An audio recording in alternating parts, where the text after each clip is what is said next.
For our next example in preventive maintenance and time-dependent reliability, we go back to our old friend, the cable reliability problem, example group F, and we already solved one version of this, which was example F1.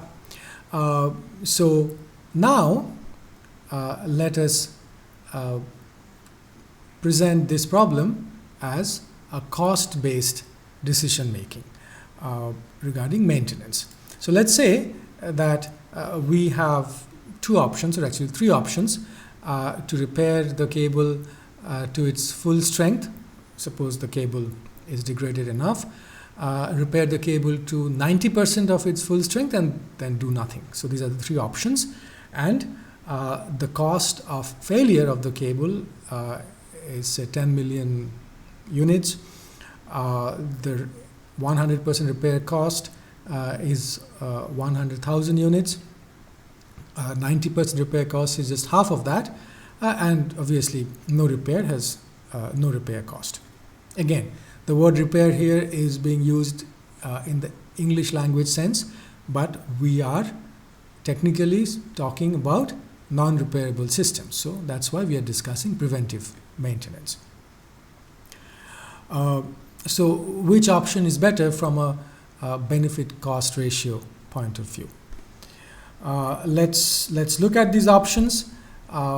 We can do these computations. I just want to present the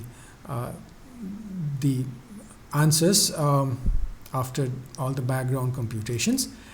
So on the left you see the reliability function in the three options. We have no repair performed, so that's the black line which we have already solved before in example F1, and then the red and the green lines are the full repair and 90% repair at age 5 years.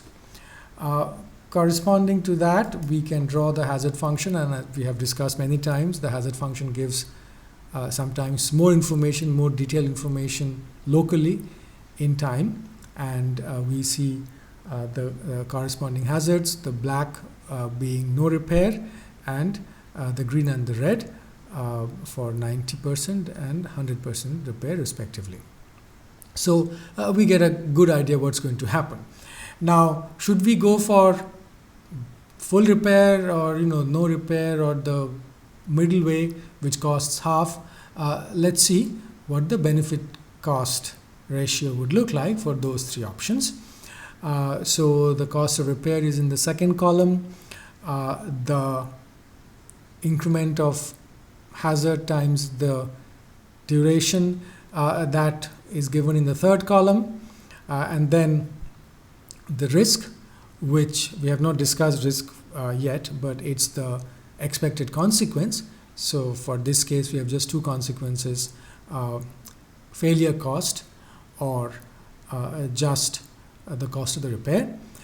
So you see the risk of failure and the risk reduction in the next column, and then the benefit cost ratio.